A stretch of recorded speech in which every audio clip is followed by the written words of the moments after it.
The following is a Cartoonerific Studios presentation. Welcome to Cartoon Fun, it's Cartoonerific. Yeah! It's Cartoonerific.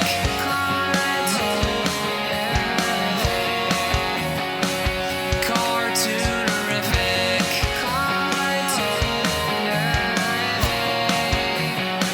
It's Cartoonerific.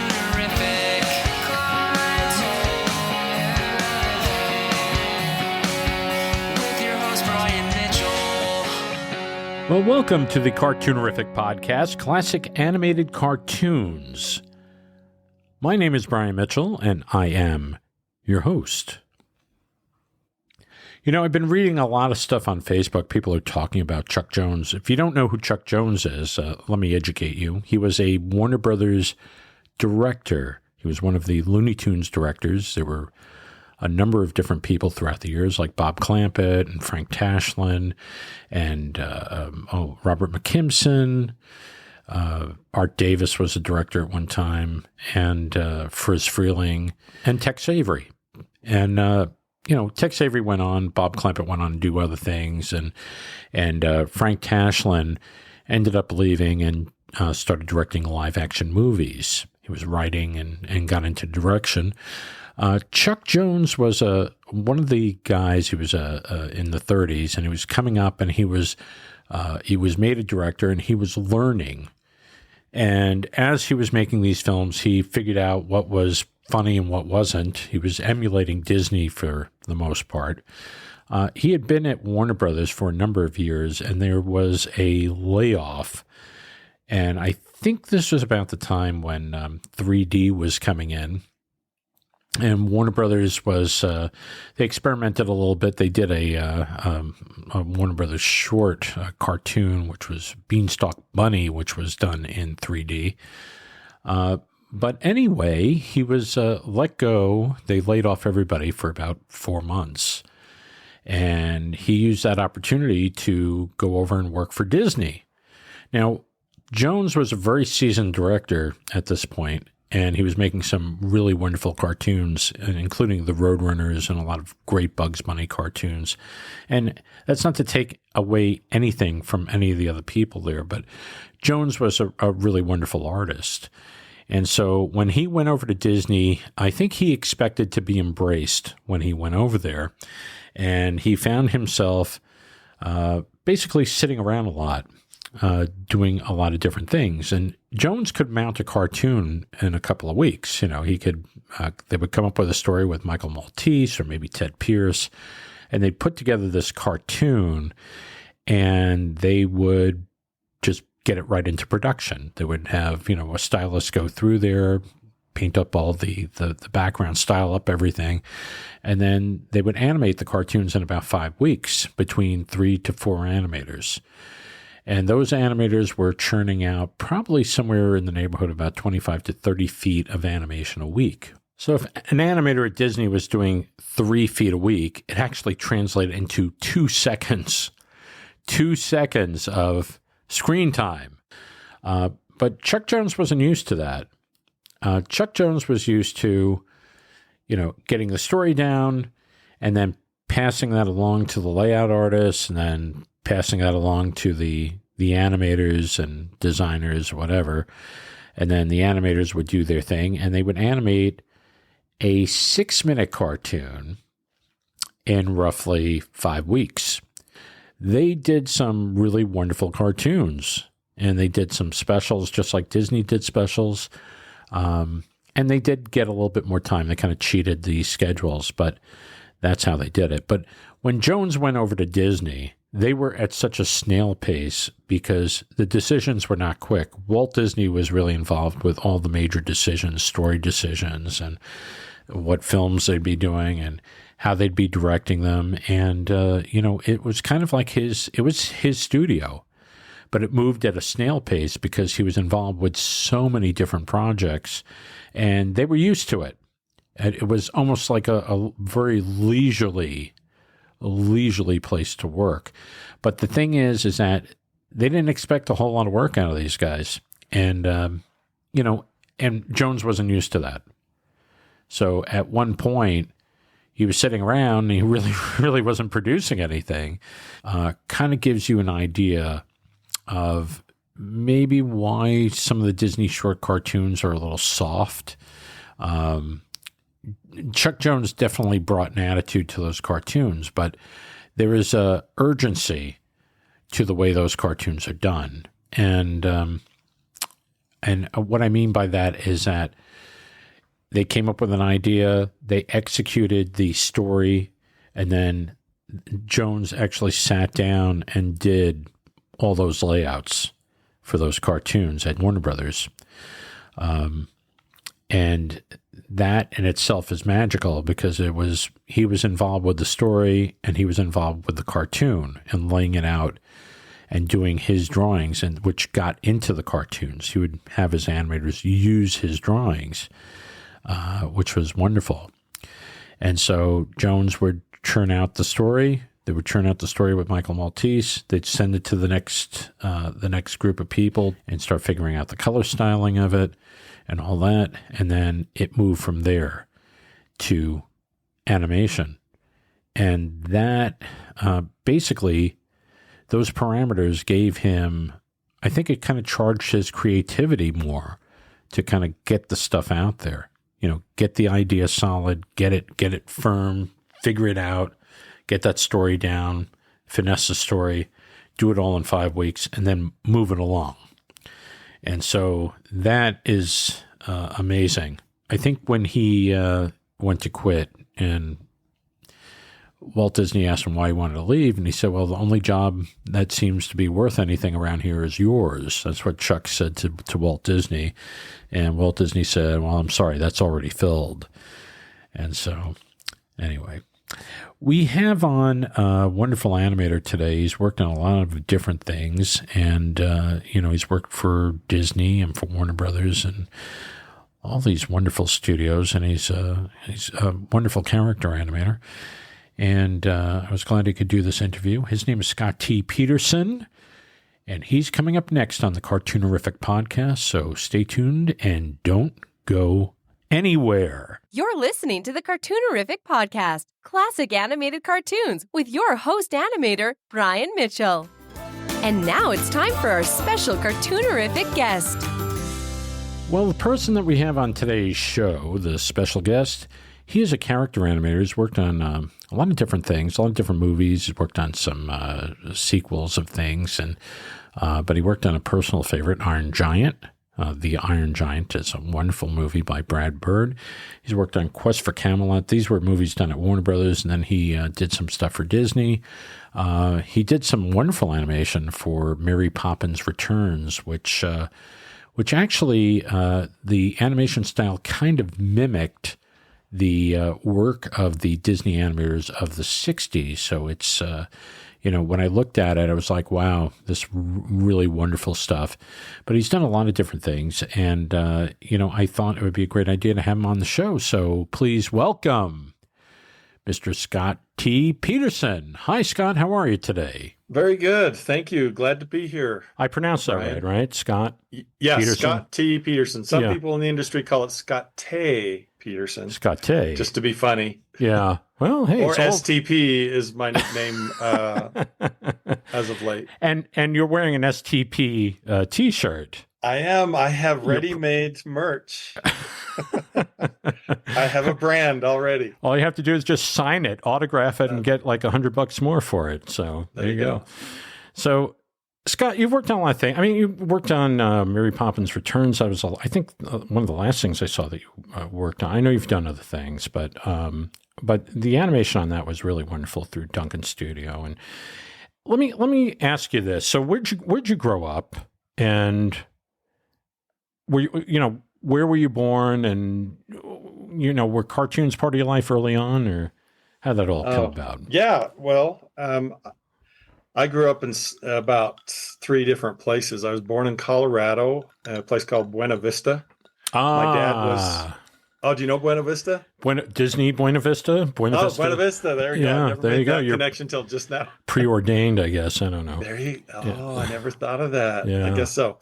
And my dad, he was a bank president there.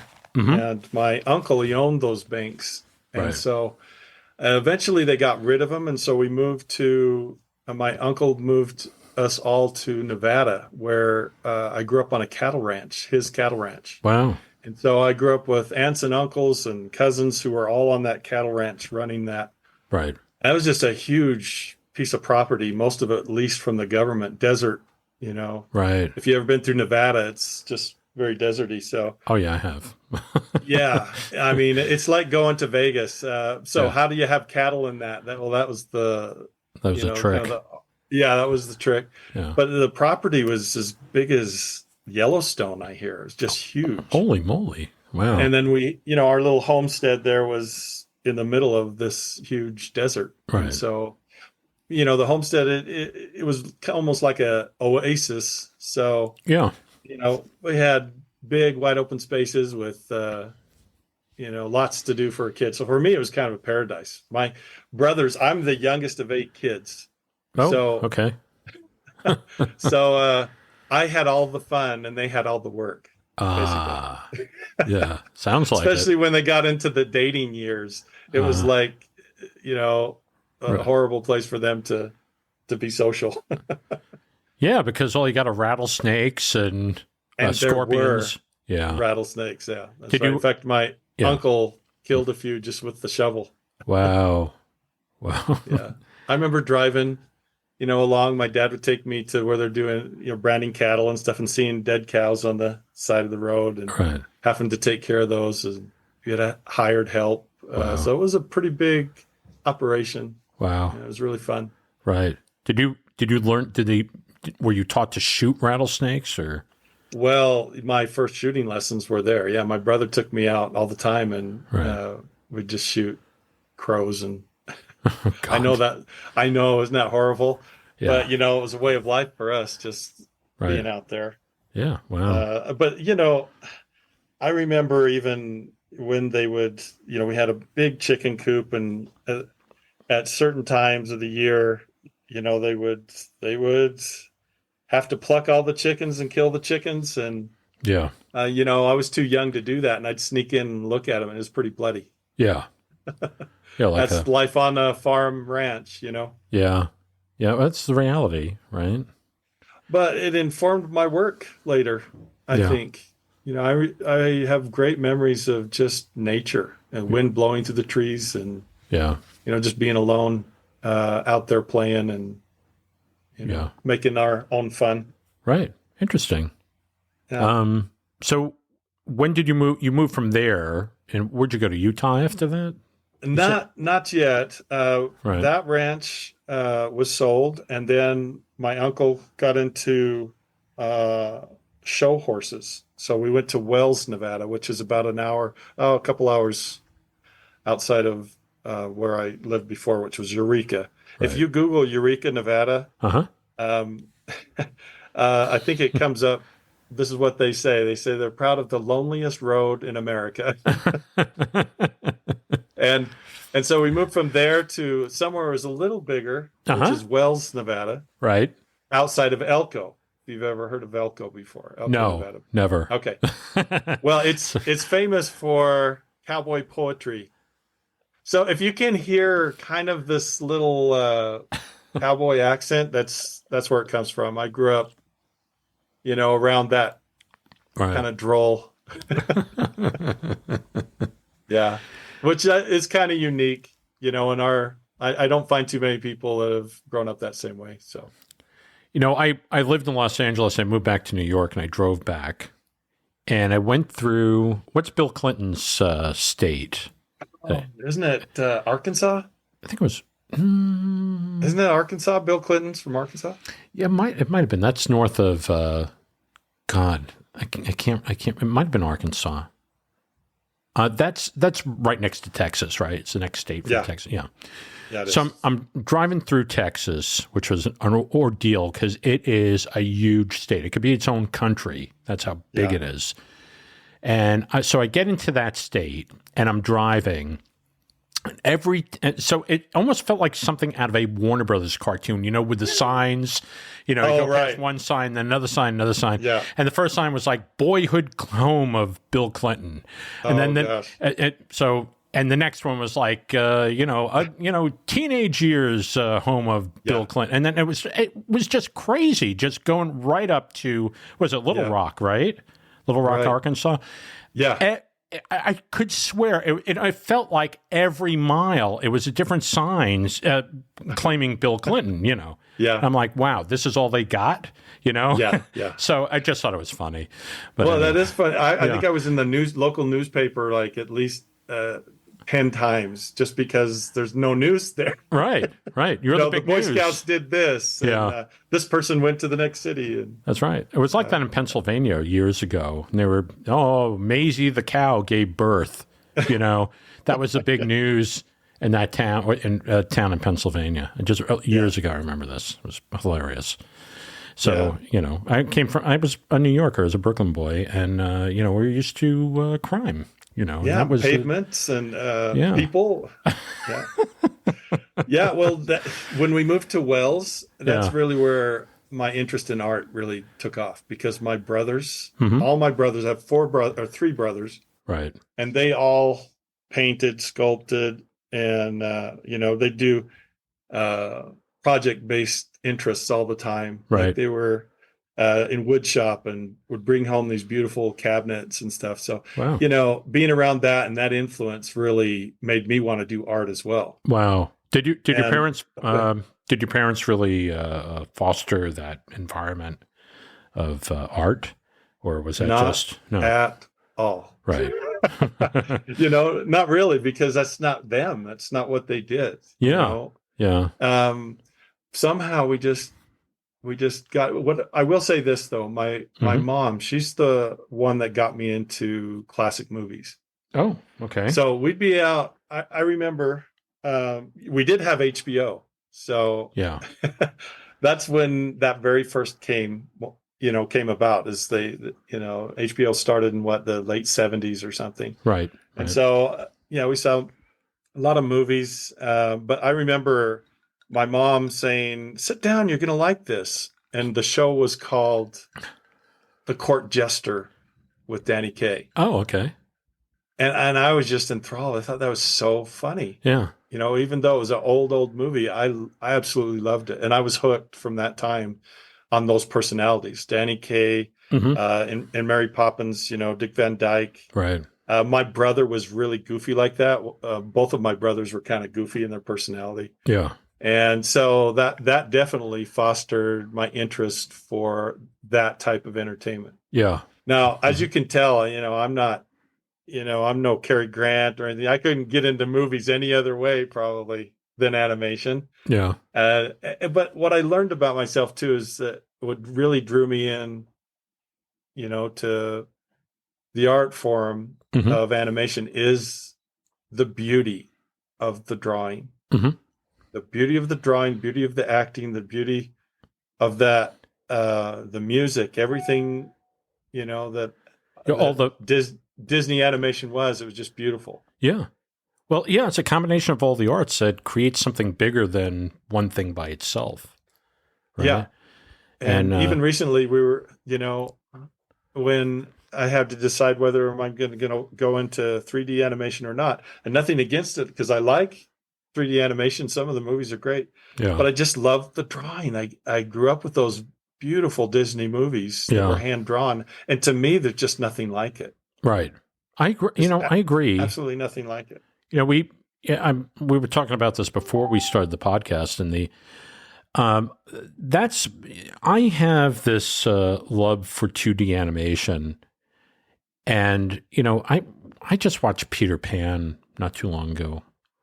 Yeah. And the beauty of not only the movement, but the styles and the expressions and the wonderful character animation, and the color and the music and the story.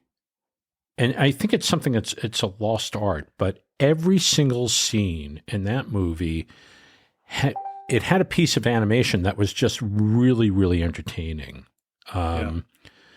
And then it would go on to the next scene, and there would be something funny in the scene. And then there was something else that would be interesting in the next scene. And it just seemed, combined with all this other stuff, it was just really a 75, 80-minute movie being so entertaining from beginning to end that you just almost want to go back and watch it again because you missed stuff, So dynamic. And from the artist's head to hand to paper to screen. Right. That I think that's what I love about it. It's just so amazing.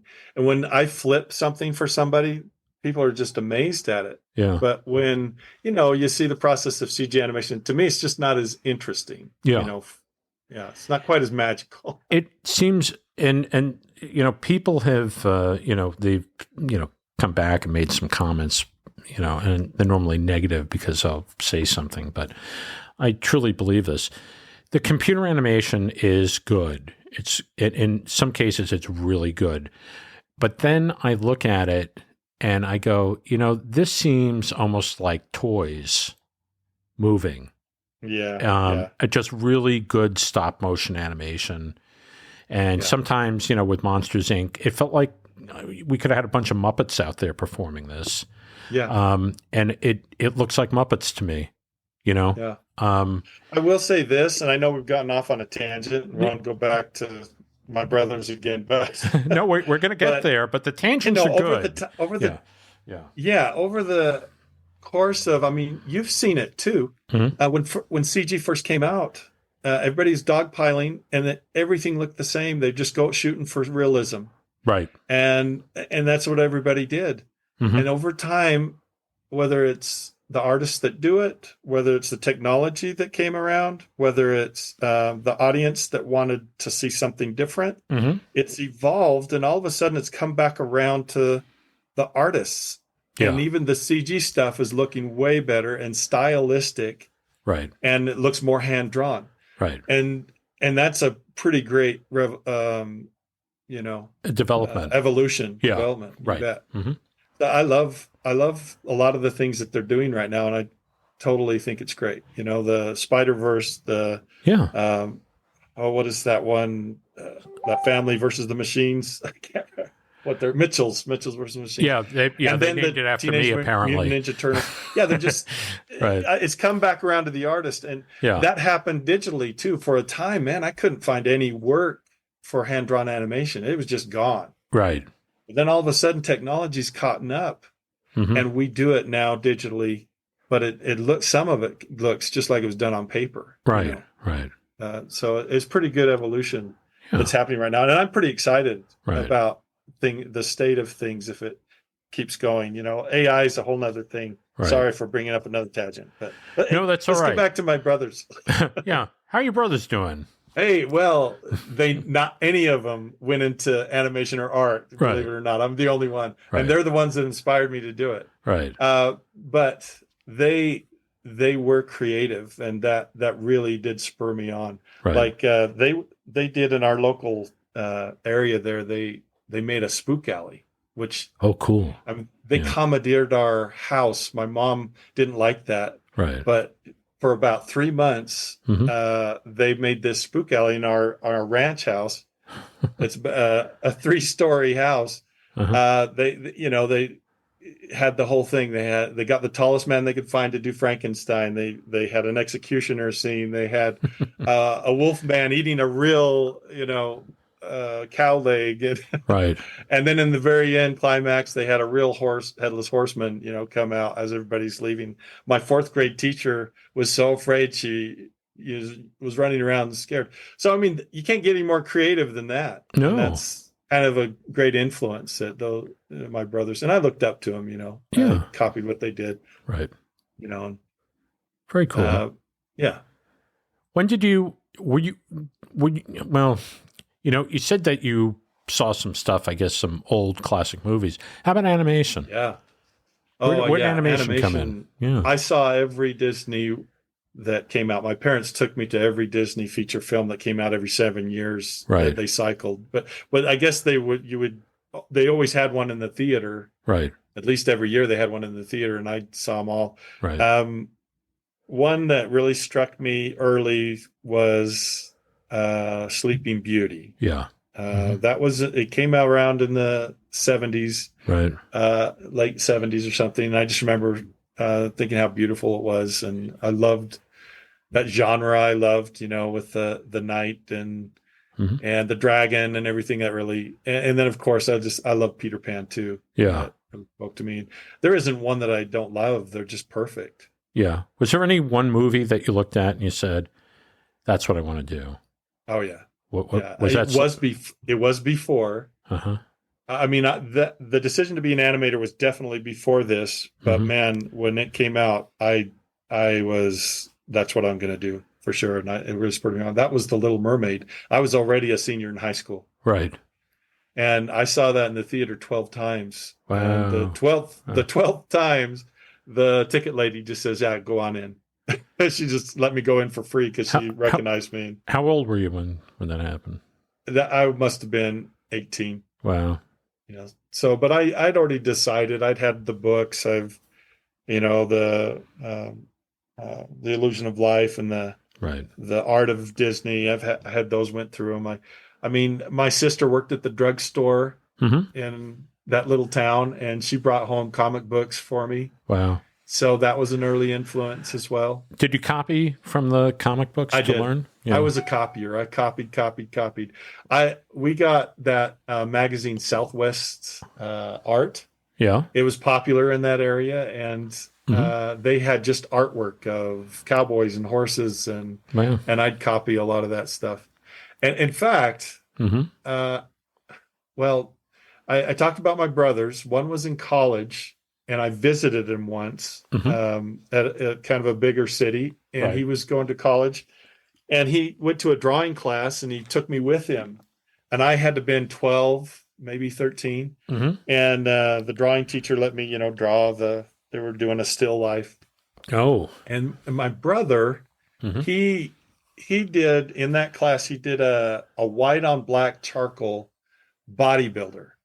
Oh, that was amazing. Right.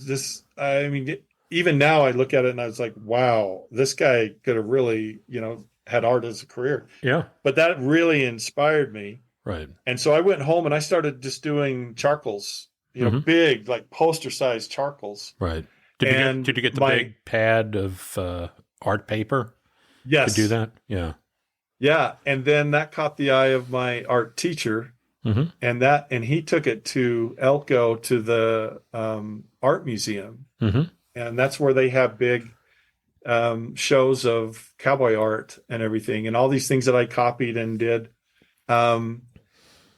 He agreed to feature my work. Just a solo. I know. And it was a pretty big deal for me. So how old were you when this happened? I was 13. Well, holy moly. Yeah, I was 13. Yeah. And so all these pieces of artwork, he looked at and he says, can you do about 5 more? And so I did that. And they had a cancellation, else it would have taken another year to schedule me in. Right. But they featured me in the Elko Museum of Art for about a month. Wow. And I was on the radio and the newspaper and it's like, hey, local 13-year-old kid, come and see him, his amazing art. Wow. And so I look at them and they're not super great, but it was amazing enough for my age that it got attention. And man, what that does for your ego. Oh yeah. It gave me a boost, and I didn't want to stop. I just, hey, let's do some more. Look at this attention I'm getting. Well, it sets you on that road, right? Sets you on that journey. Yeah. Wow. Yeah, it did. I didn't know if animation was going to be it at that point. It came when I moved to Utah here. Right. How old were you when you decided that you're going to pursue animation? I think about 15. Wow. Do you know they say that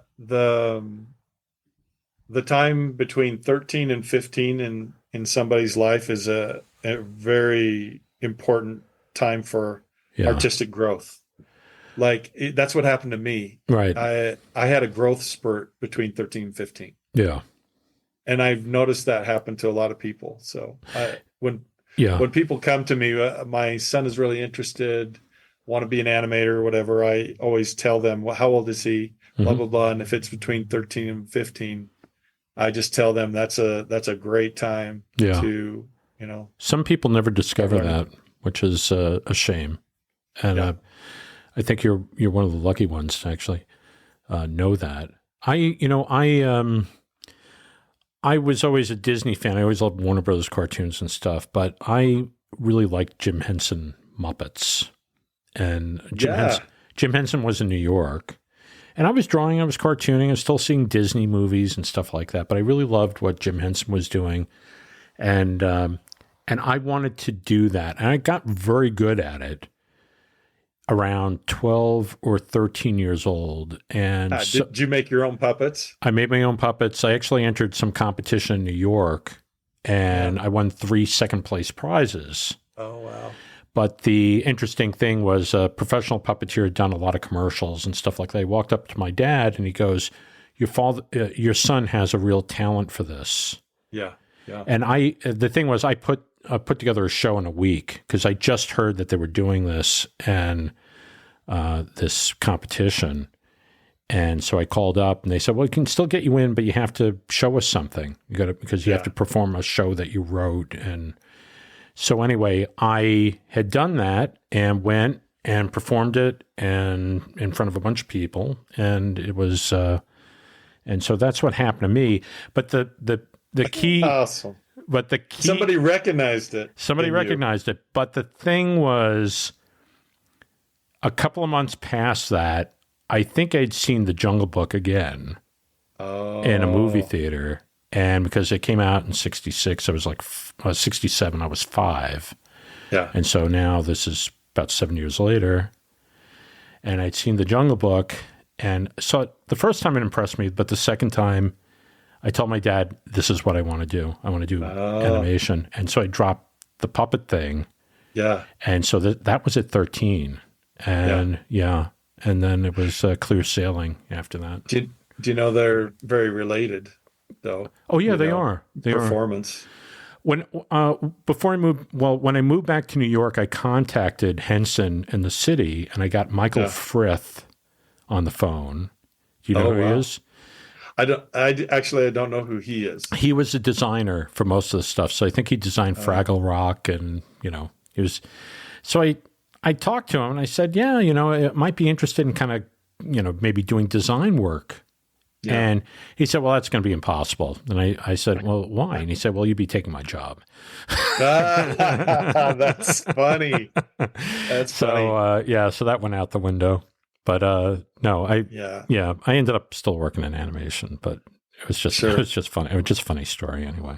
But I used to correspond with Jim Henson when I was a little kid. I'd send him letters and I'd get signed letters back and stuff. And I have no idea where that stuff went. I think it was all destroyed.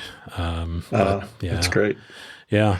But anyway, but I still had that experience, so I can say that. But anyway, let's get back to you. Because these shows are not about me; they're about you. No, that's all right. I'm an interviewer sometimes too, and I prefer that actually. I don't like the spotlight on me. That's why I don't do many of these. But I appreciate not a real talker. You're doing great.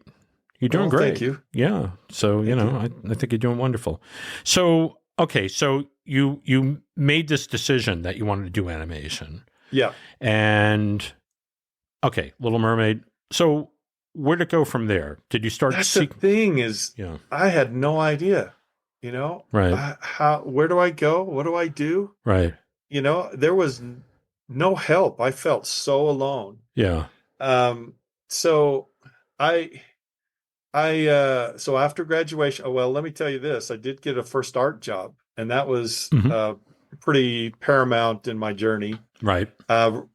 My senior year in high school, I was asked to do a t-shirt design for it was a youth camp.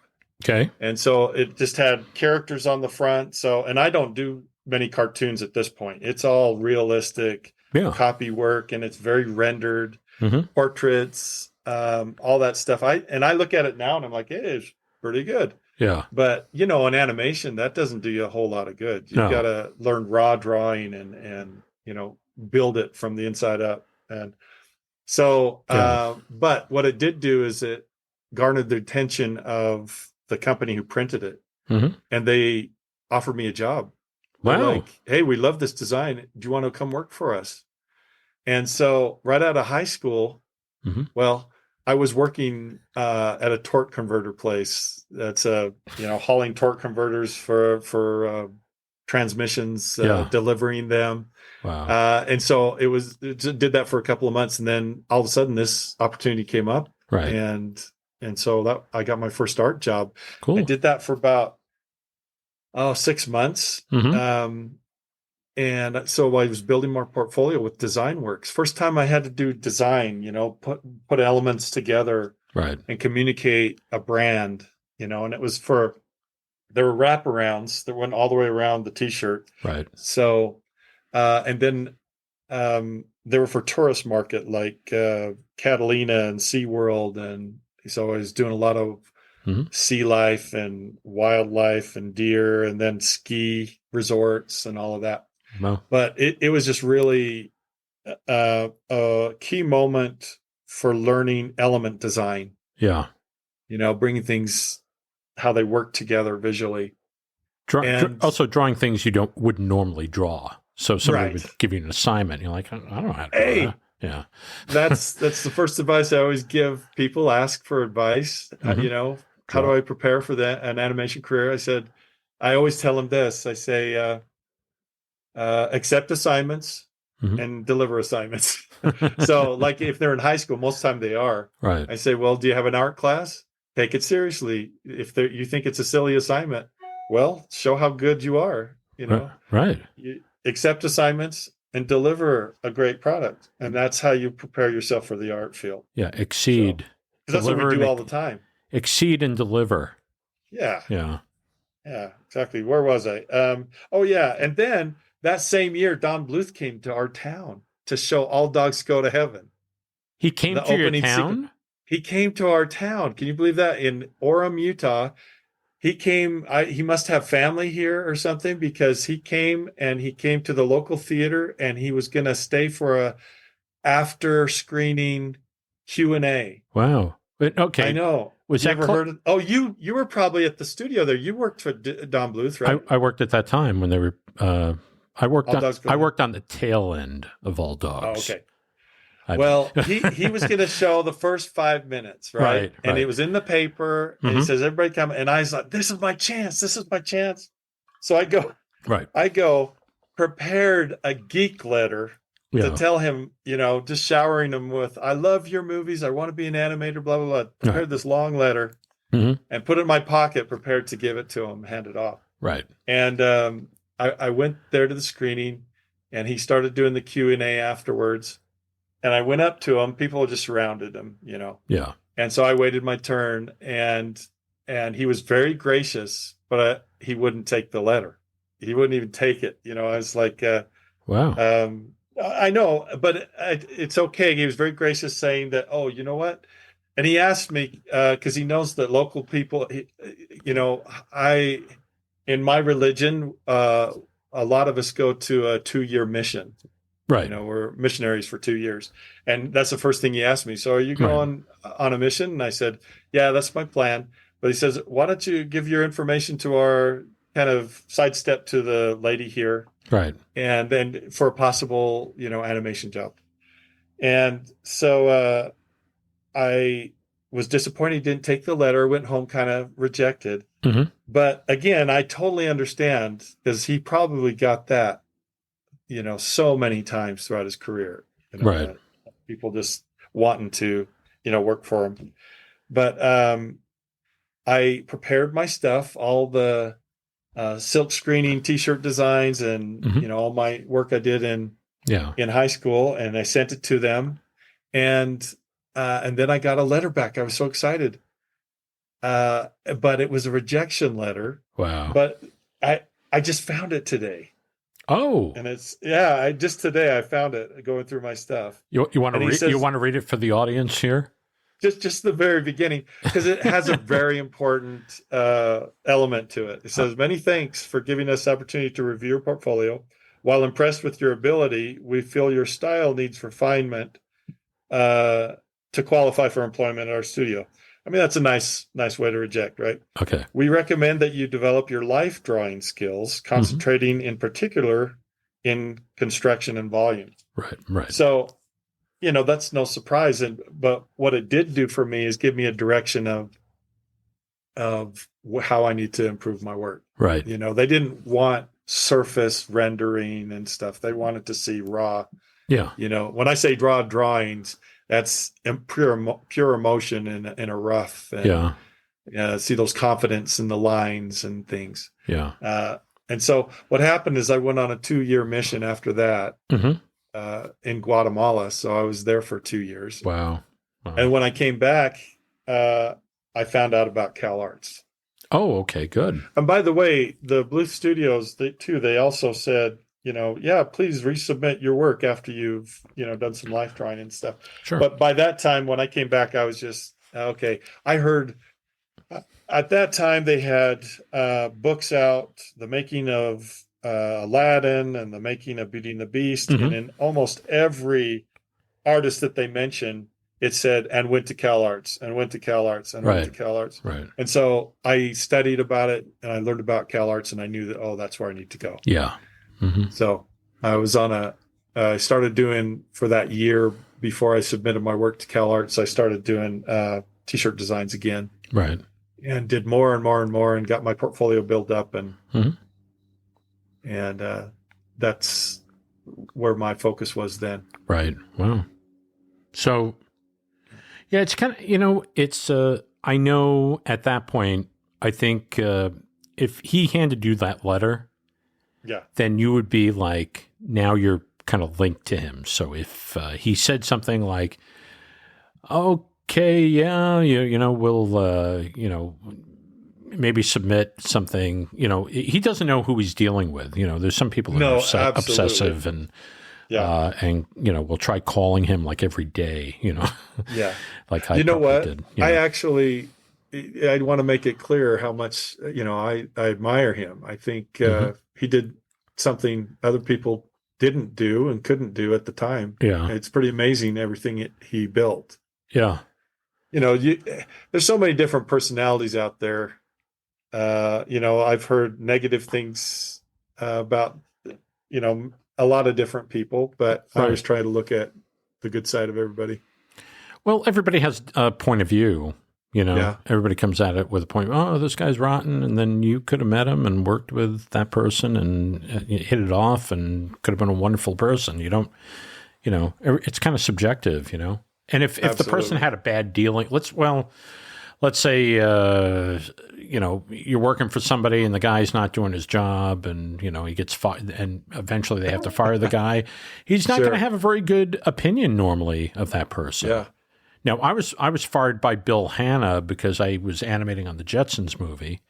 Oh. And I over-animated Rosie the Robot. At least he felt I did, because he kept saying, I just remember him looking at the test, because I animated everything. And I in-betweened it, and he's looking at it, and I had other scenes go through, no problem. But this one scene, it was a 7-footer. Yeah. And with dialogue. And he just went off and he just kept saying, she moves too much. She moves too much. And I'm sorry, son, we can't have you, but maybe we can use it somewhere else or whatever. And he fired me. Oh, and I don't hold it. I think it's actually one of the funniest stories, because I got hired by Bluth like right after that. Yeah. So if I wanted to work for Bluth, so it was kind of like it was a blessing in disguise, because I would have been working on Jetsons the movie, and where's that today? It's So wasn't it amazing the things he was doing? Secret of Nim, Secret of Nim, All Dogs. Well, not All Dogs Go to Heaven so much, but Land Before Time, An American Tale, and the games. The games. Oh, the games were awesome. They inspired me like crazy. Oh yeah. The game. Well, he did some really good stuff at Disney. So dynamic, and it wasn't just him. Right. The people around him, Pomeroy and Goldman. Goldman was a very good animator. He was Was he? That I didn't know. He did. Well, he was one of the directing animators on Secret of Nim. He did a lot of different things on it. And, and that Xanadu piece. Yes, Don't Walk Away. It was a song. It's amazing. It's great. He animated. Amazing. I just had Linda Miller on. We were talking about it, and How do you get that energy to do that much work? He locked himself in his room at home, away from the studio, while they were working on Secret of NIMH, and he animated the whole sequence. And I talked with Linda Miller the other day, and 2 weeks ago. It's been on. It's actually on now. You can hear it, but we're talking about that, and she said, "Well, I animated a scene." On that. And so he didn't do everything, but he did most of it. And that animation is actually wonderful. It's really wonderful. It is. Yeah. It's great. So if you haven't seen it, you can see it on YouTube. You can go to YouTube. Yeah, I've seen it. You don't have to see the whole. Inspired. Yeah, the movie's kind of, I don't know. I can watch the whole thing, but it's hard. It's hard to watch it. Yeah. Oh, I've worked on movies like that. Yeah. So have I. Where I'm proud of the things that I've done, but the overall isn't that great. Yeah. Okay. So you went to CalArts, so you had to relocate. Yeah. Yeah. You know what? That was probably the happiest day of my life when I got accepted to CalArts, because I just thought, okay, there's my door. Right. And I even remember it. It was a time when it was the only school in America. I mean, there's the Sheridan in Canada, but there was nothing else that had a program that you could go 4 years and get a degree in animation. Right. I mean, there's School of Visual Arts had a decent program. Did they? But but the difference is, Alex Cooperschmidt came from there. Maurice Hunt, who is, I guess he changed his name. Excellent art director. Where is that? Who is it? Where is that? It's in New York City. Okay. But it used to be the Illustrator School, so a lot of people came out of that. I think Ralph Bakshi came out of that, and but Alex Cooperschmidt and there's a Spumco artist, Mike Fontanelli, who came from there. I went to school with him. I don't know him. Yeah, no, he's an excellent artist, but no, we had some good people come out of there, but it's not like CalArts. I mean, CalArts was basically, anybody who went there was kind of like hired up.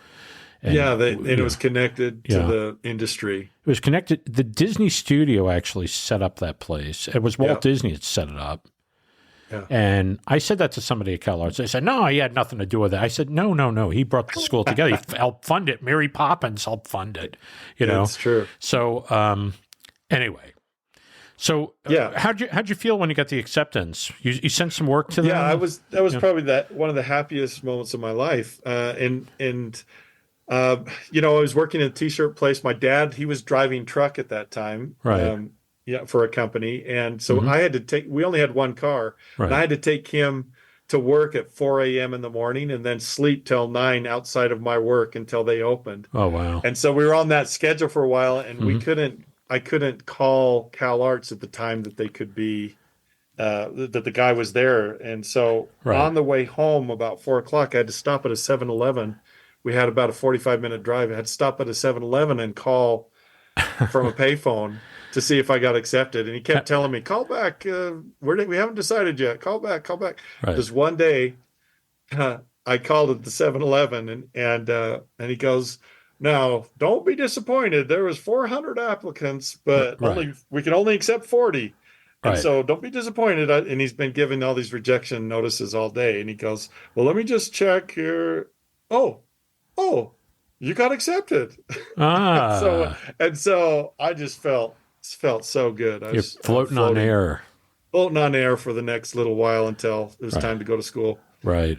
And so we prepared. And then you got the bill and the jaw dropped. Oh my gosh. I actually only went 2 years because of that. I didn't come from a wealthy family really. Yeah. And so after 2 years, I was lucky to get hired right out of school. Yeah. Well, I think sometimes I think you make your own luck. I think you were probably working really hard to try to get there.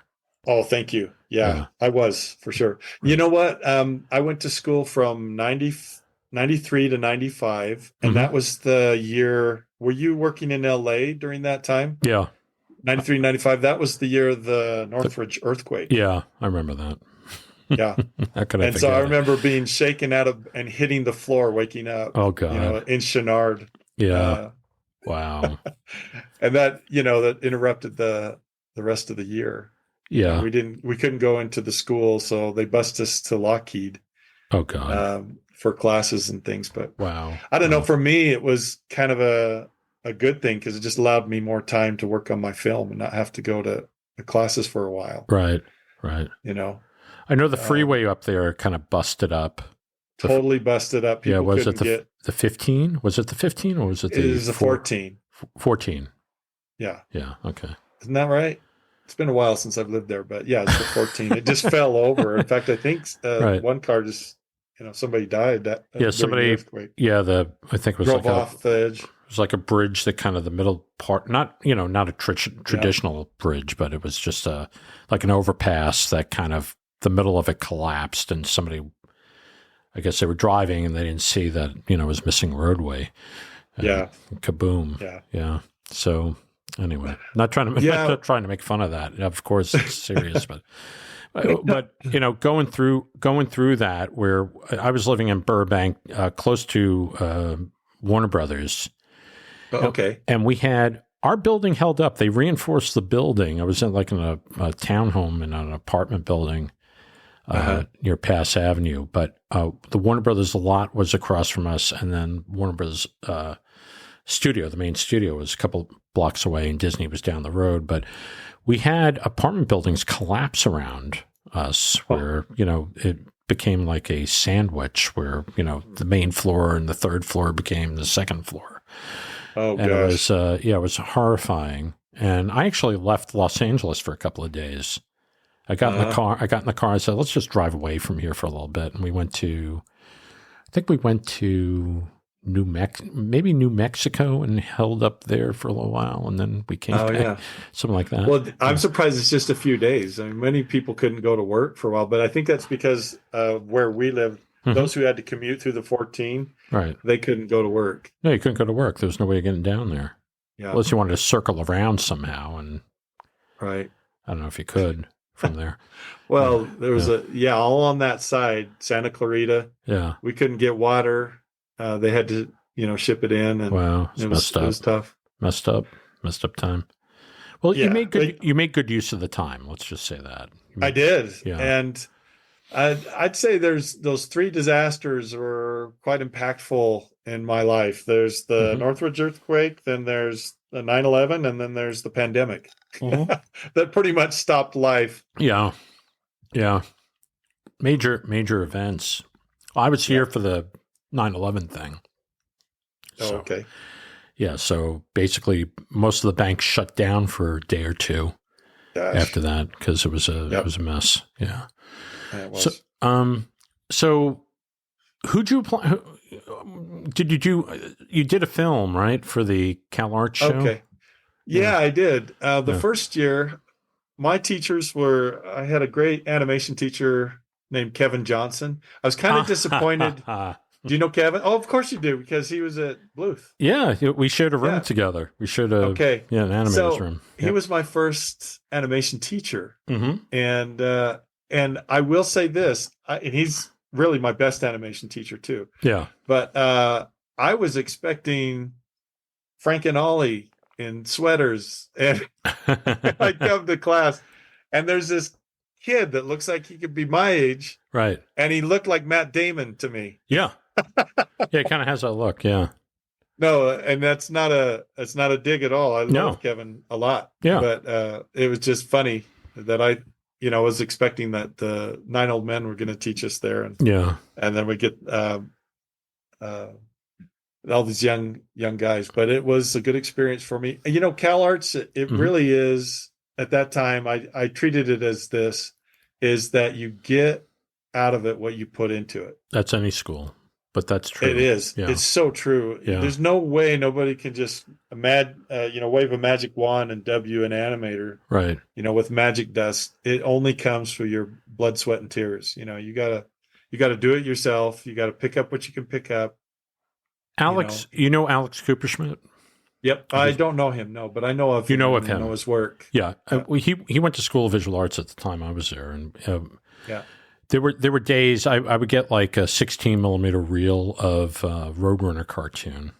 Oh. And I remember us sitting we had a moviola room, and I popped it on the moviola, and we were going through it. We were watching it, and then we're going back, and we're studying effects. We're studying the actions, and it was quite an education. It was actually a lot of fun to sit with him and talk with him about that. Yeah. But yeah, he's a tremendous animator. Right. Yeah. Well, I was lucky. I had Glenn Vilku there. He was head of the department. Oh, yeah. Yeah. Great and artist. Yep. Sue Nichols. She was an awesome character designer, was our character design teacher. Yeah. Mm-hmm. Dale Bear.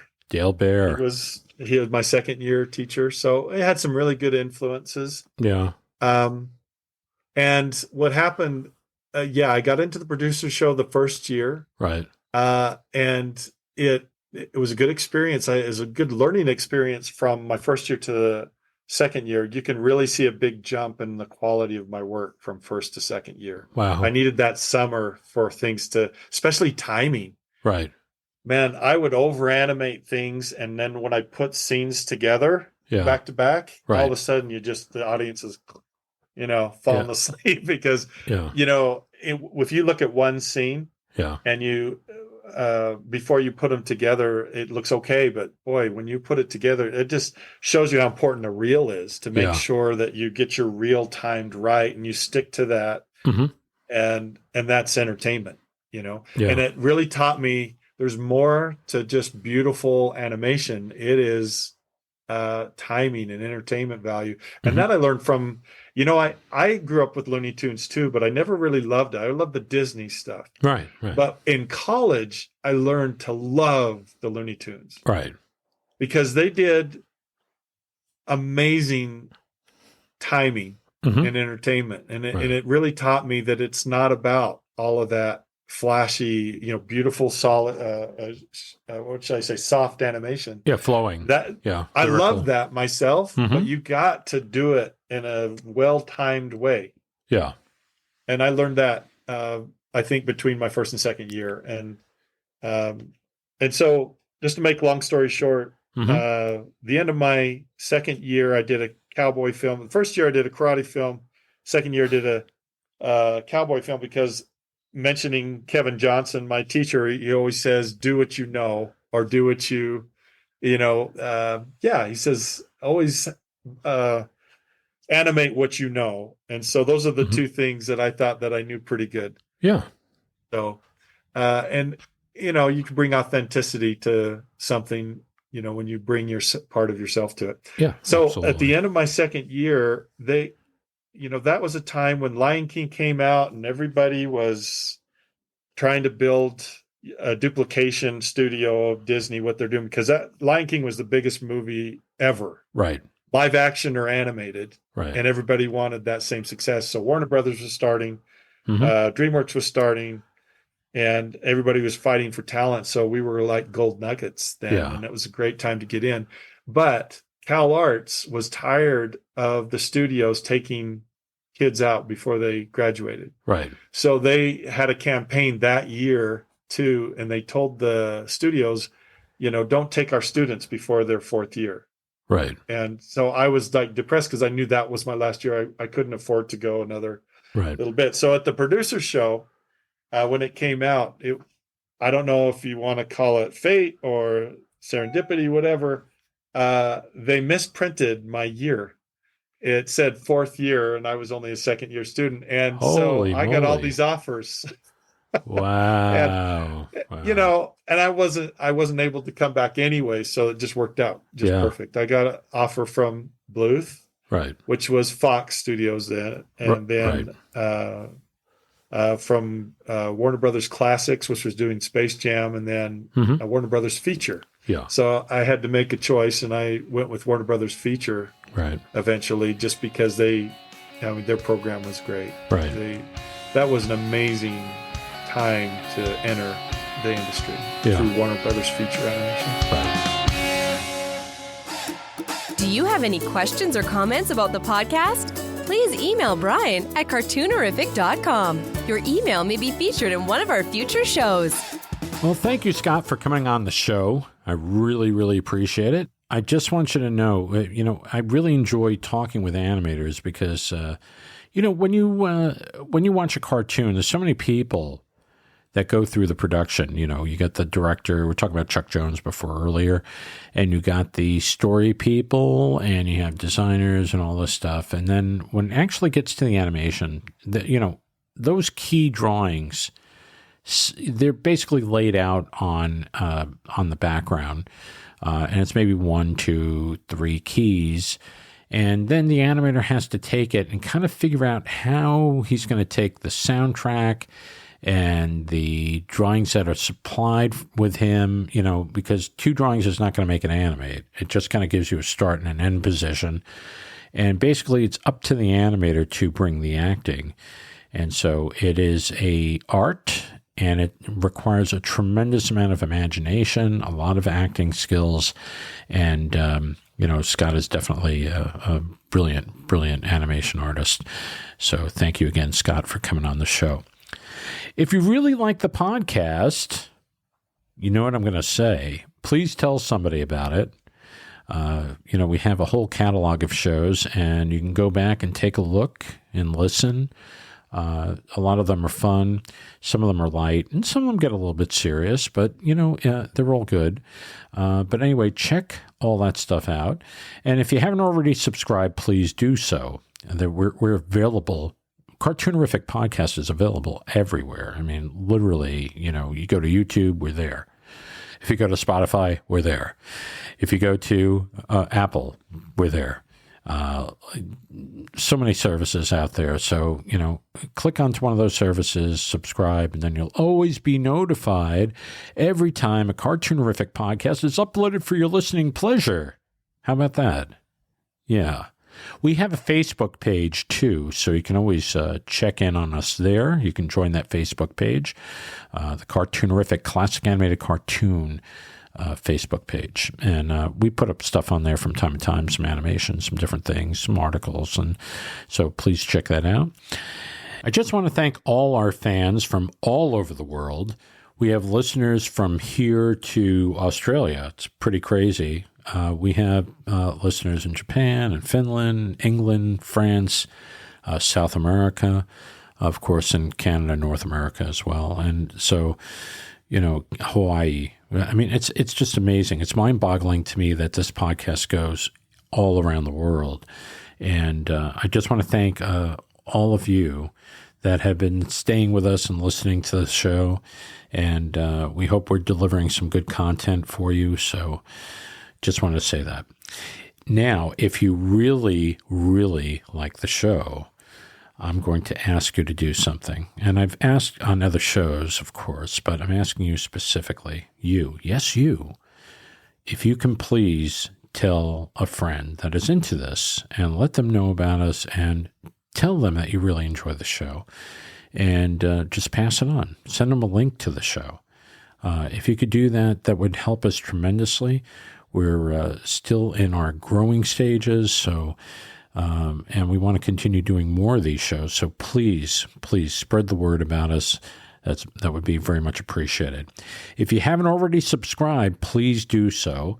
We're just about on every single service out there, including YouTube and Spotify and Apple and Listener Notes and Alexa, and you can get us everywhere. So, hit the subscribe button. And I'm going to ask another favor. If you really love the show, please give us a good review. Just go on one of these services and where they have like a little review tab. I know Apple has it and some of the others have it. Give us a nice little review. Say something nice about us and or recommend the show. I really, really would appreciate it from the bottom of my heart. So please do that. Anyway, we are also on Facebook. You can join the Facebook page, Cartoonerific Classic Animated Cartoons, and we put stuff on there from time to time. We put some animation and things you can watch and read. So please check that out. And, of course, there's the Cartoonerific.com website, and if you get a chance to check that out. Unfortunately, it's under construction right now. We're reconstructing the website, and it will be live again, but, wait a week and then check it out. Cartoonerific.com. And I think that's about it. So we have the Cartoonerific news on Tuesday night. Please check that out. You'll find out who next week's guest is, and that would be really cool. So anyway, I want you all to have a great day. I want you to have an excellent evening. I want you to have an excellent weekend and a wonderful, wonderful week. And we'll see you all again next time. So you take care. This has been a Cartoonerific Studios presentation.